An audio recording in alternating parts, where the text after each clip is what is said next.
Hello, good morning, my students and our viewers at home. My name remains Adiola Michael. This is another beautiful morning on Monday, which is 5th of May, 2025. All this while, we have been able to deal with a lot of things in the basic toxicology. And specifically, in the first video I released, we were able to look at what are the importance of basic toxicology. And this is just going to be a very short video because immediately after the class, there is going to be a link that will be in my bios and under the comment section where you are expected to take part in a quiz that actually has some of what we have taught so far. And this is going to be the same structure that most of my courses this time around is going to take. There will be a section that will be devoted by just lecture and lecture alone. And the second time will be where we will look at question and answers. Is going to be the second one is going to be more of an interactive session, so that as we go on, we'll be able to assess the level of our uh, progress. Don't forget, let me just give this as a kind of instruction to participate in that test. The test is actually going to be interactive in the sense that you just have 3 attempts to each question. The first time you attempt it, just attempt it, and the computer is going to suggest those correct terms that will be very, very useful for you. It's going to tell you the correct answer. So I want you to take down and take note of the correct answer so that your initial score, you are going to display it, and when you have even scored 100%, so that by the time you are attempting it for the second time, you must have been so conscious of the correct answer.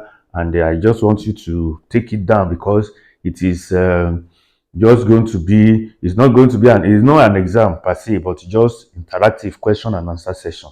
And that is what we are going to do. So I want you to follow me as we go. Just like I said, that today, what we have is just a very short revision into what we learned in the first video. So don't forget that the first video was on introductory toxicology, which is basic terms and terminologies.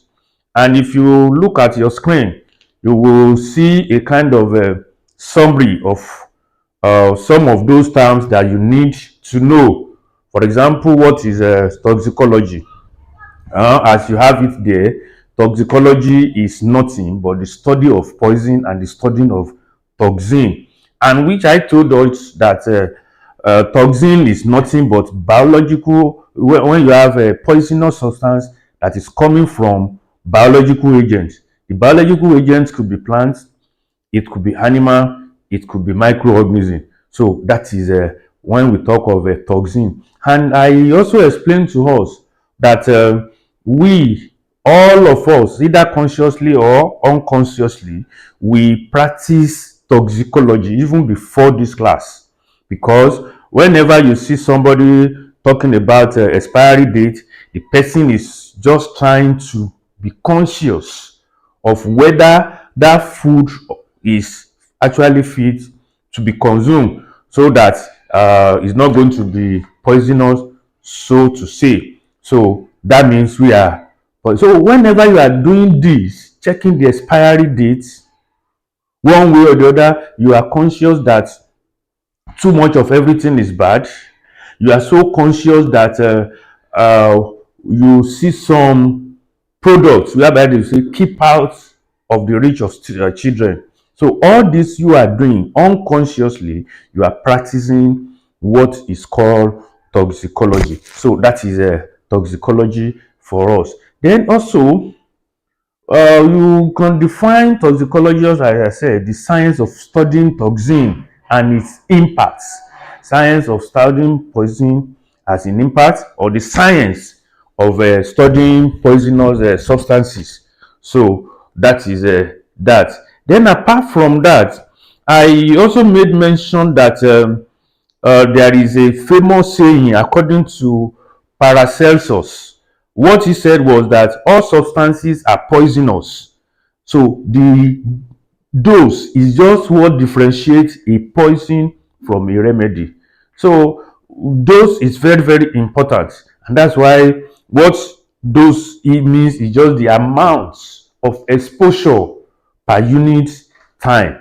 So for example, if you are being given you are being prescribed with a drug, and the drug prescription says you should take just 3 within 20 minutes, and for you are taking more than that already, that drug is going to accumulate in you, and that drug will remain a poison for you. So that is that. And just like I said, that everybody knows that water is very good, but whenever you drink water, you are not drinking it in the right proportion.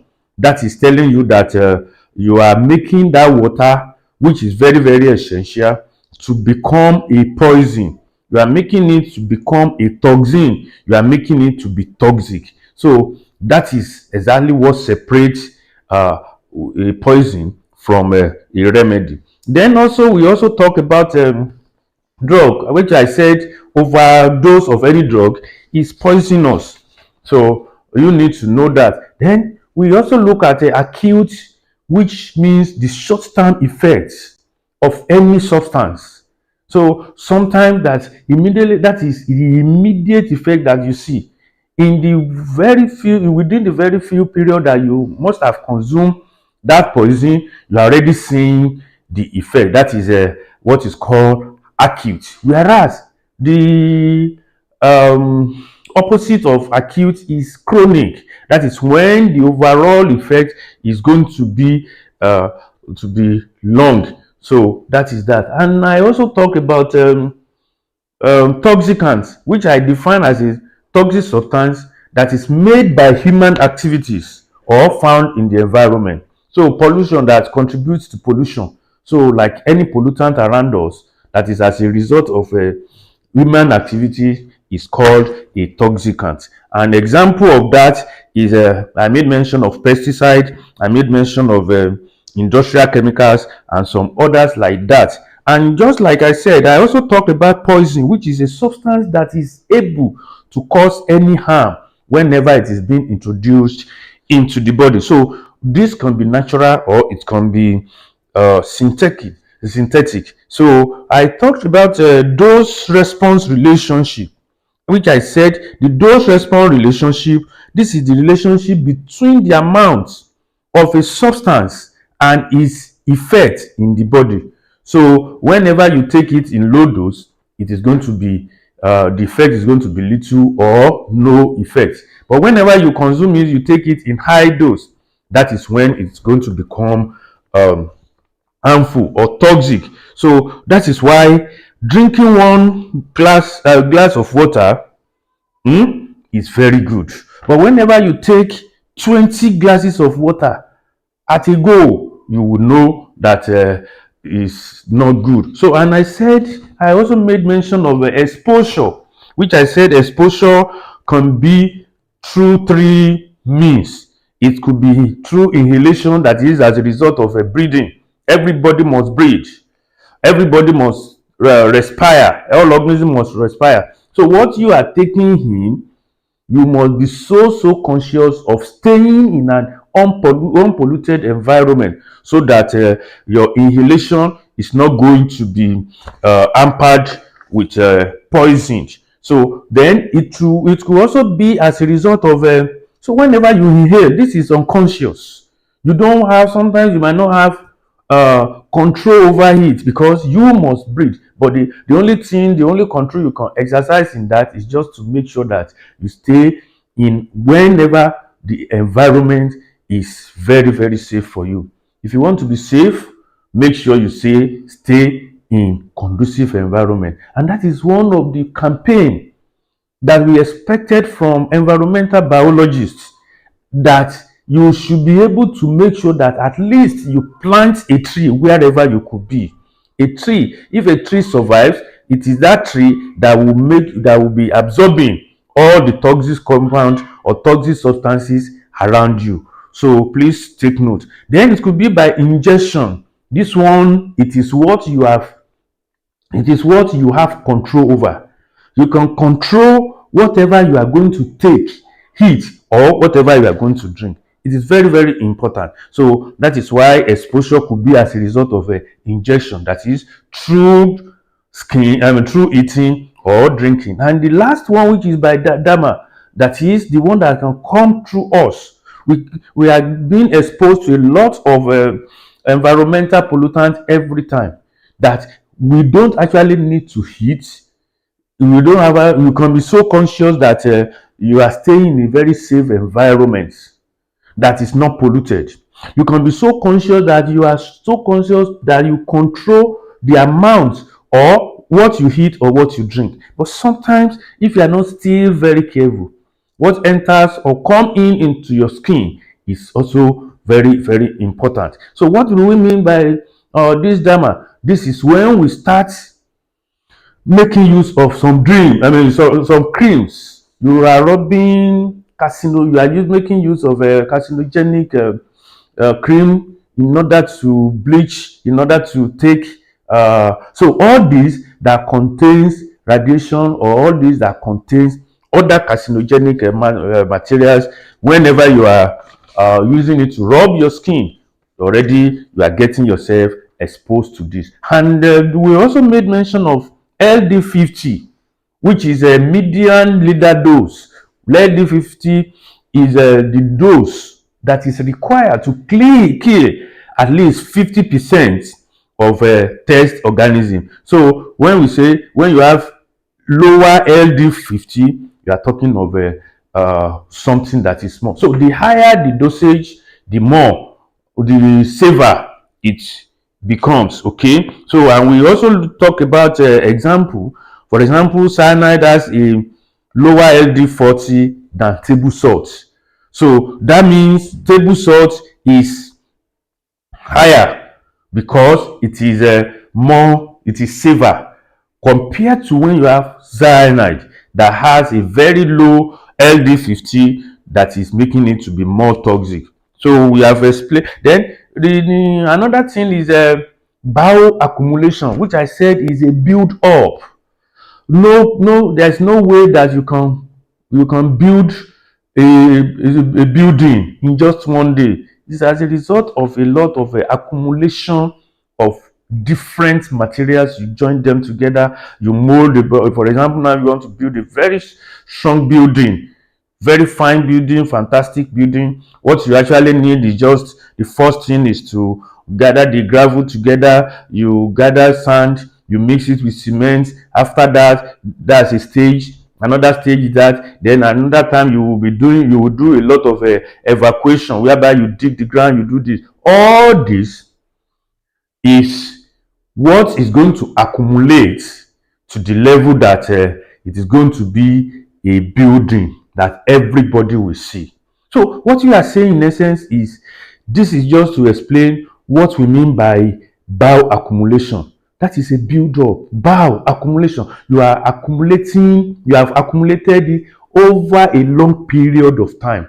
And when the effect is now talk of bioaccumulated effect. So that is very, very important for you. Then we also made mention of a biomagnification, which I cited an example of a food chain, whereby you have small fish being eaten by bigger fish, and the bigger fish will be eaten by human. For example, if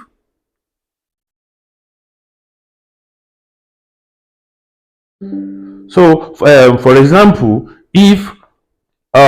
fish bioaccumulates a toxic compound, a poison like mercury, the bigger fish is going to swallow the smaller fish with the already bioaccumulated mercury, and the effect is going to be on the bigger fish. And when this also has become built up in the bigger fish, then man as well will also come and hit the bigger fish. So it's just like the poison in the smaller fish, the bigger fish is going to swallow it. So it's going to have its effects. And man, which happened to be the most advanced in the evolutionary tree or in the food chain, is going to eat both the small and the big fish together. And that is why human being is capable of being exposed, as the man has the highest exposure rate in that. That is a bio magnification. And I told you about what we mean by carcinogen, what we mean by mutagen, cancer, carcinogen. That is a substance that is capable of causing cancer. And I gave us example like asbestos, tobacco, smoke. Also as well, a substance that causes changes in DNA is called a mutagen. And I gave us example of that. So we need to also know that. Then apart from that, we talk about yes, like mutagen includes radiation and certain chemicals like benzene and some aromatic compound like cyclobenzene and so on. Then we talk about teratogen. Teratogen is any substance that affects the embryo or the developmental stage of any organism. So that at the end of the day, it is going to have a certain birth defect on certain organisms. So there are some chemicals like that their own effect is more of a teratogenic. Their own effect is not mutagenic. Their own effect might not be carcinogenic, but their own effect is at the embryonic level, and it's going to have the overall effect on the filter. So again, that is that. Then I also ended the lecture with what is called an antidote. Antidote is nothing but a substance that will neutralize, that counteract, that neutralize the effect of poison within us. And I gave you an example of that, like activated charcoal. Every home should be able to have activated charcoal. And that is why I gave us the DIY practicals that will also involve activated charcoal. So it is very, very good that every one of you should be able to know how to prepare and how to make sure that you have activated charcoal at home, in your house, in your place of work, at any point in time. Because sometimes you can never determine or you can never control when and how you are going to get exposed to any toxin. So when you take activated charcoal, in case of any disease, I'm very, very sure, even if it is readily available to you, this activated charcoal that is going to start absorbing. It's not that maybe you take it, you have to be so whenever you have activated charcoal kept around your house, it is the activated charcoal that will be neutralizing the effect of poison that's supposed to have bioaccumulated or supposed to be accumulating around you. So activated charcoal is very, very good. So everybody should be able to know how to get activated charcoal, and you keep it. In fact, it's a must have. So all through this and summarily, I can really tell you that poison is living with us every time. So living with us every time. I refer you to two videos at BioNexus. The first one is the toxin, that is microtoxin, that led to the deaths as a result of unending dances of 1915 that they termed as the plague of 1518. So please go and check it out. Then the second one is the one I recorded that has the caption "Death in the Kitchen." Death in the kitchen. So I want you to visit all this. So I want you to not to forget your DIY. And again, just like I said, immediately after this lecture, you are going to see a link that will link you to how you will take your question and answer. Don't forget that you have the opportunity of attempting the question 3 times. Okay, the first time should be when you will attempt it, and the computer is going to tell you the correct answer. Take note of those correct answers until you now